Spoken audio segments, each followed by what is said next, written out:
Ang pagdating ng mga Espanyol sa Pilipinas noong 1521 ay naglalayong hindi lamang sa pangaagaw ng teritoryo, kundi pati na rin sa pagpapalaganap ng Kristyanismo sa mga Pilipino.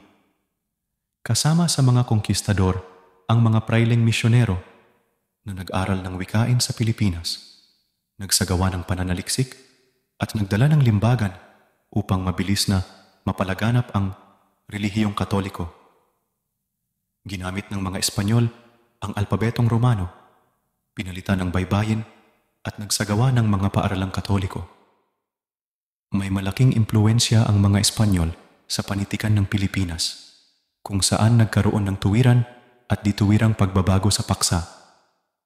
Ang mga misyonerong Dominiko ay gumamit ng limbagan para sa paglilimbag ng mga aklat at polyeto tungkol sa wika at relihiyon. Sa kabila ng mga pagsusumikap na ito, may mga balakid sa pagtataguyod ng edukasyon sa Espanyol. Maraming dekreto ang inilabas ng Espanya na naglalayong magtatag ng paaralan para sa pagtuturo ng Espanyol sa mga Pilipino, ngunit hindi ito lubos na natupad dahil sa mga pagtutol ng mga praileng Espanyol. May mga kautusan rin na nagbabawal ng paggamit ng katutubong wika sa paaralan. Sa panahon ng propaganda, umusbong ang damdaming nasyonalismo sa mga Pilipino.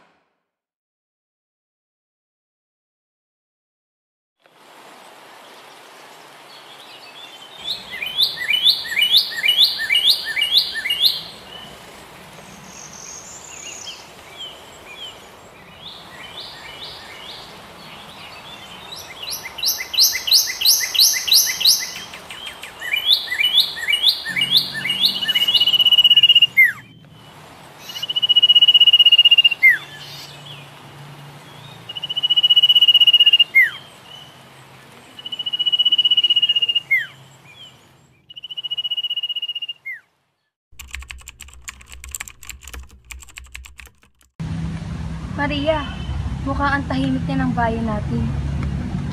Oo nga, Isabel. Marami na magbago. Narinig mo ba ang mga kwento patungkol sa mga Espanyol? Oo, at sa tingin ko, maaaring malaking pagbabago ito para sa ating kasaysayan. Pero paano tayo makakasabay sa ganitong pagbabago?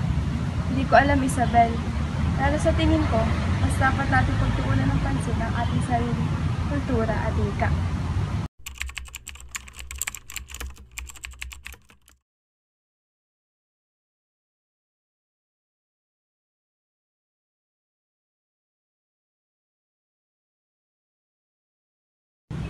Magandang araw kapatid, ako si Padre Miguel galing sa Orden ng Agustino.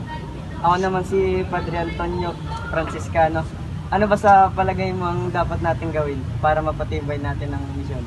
Magandang simula ang pag-uusap na ito. Kailangan natin magtulungan para sa ikabubuti ng ating bayan.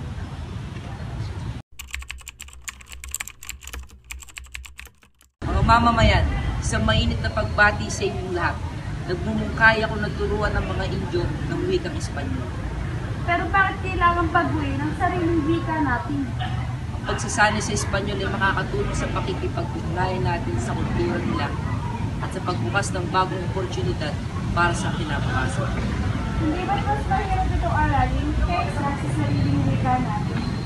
Kaya ang aking mungkay magturo ng wikang Espanyol sa paaralan na meron tayo. Ngunit malang mag-aral sa mga paaralan, kung kaya't limitado lamang ang pwedeng matutuloy.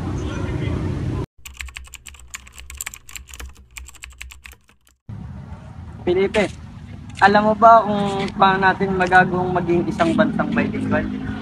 Kailangan natin maunawaan ang isa't isa. Hindi dapat natin itapon ang sariling wika. Tama ka, dapat itong maging daan tungo sa mas malalim na unawa sa ating sarili at sa kanila.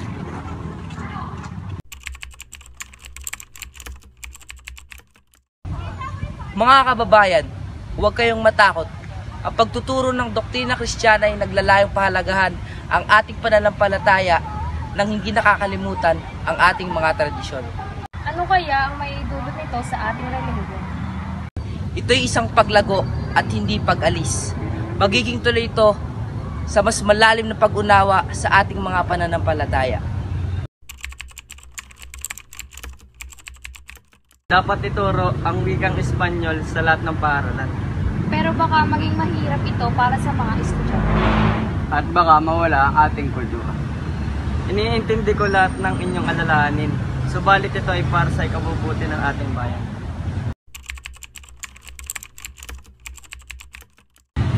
Sir, ito'y maaaring magdulot ng hindi pagkakaintindihan at sidbahan sa ating bayan.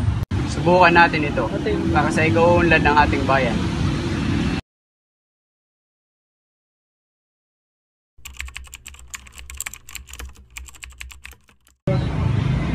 Magsilapit kayo.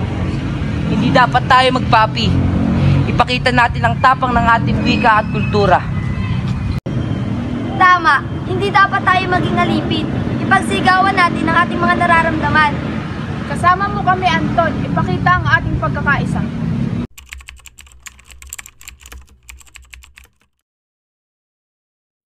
Sa kabuuan, ang pananakop ng mga Espanyol sa Pilipinas ay nagdulot ng malalim na impluensya sa kultura, edukasyon at panitikan ng bansa.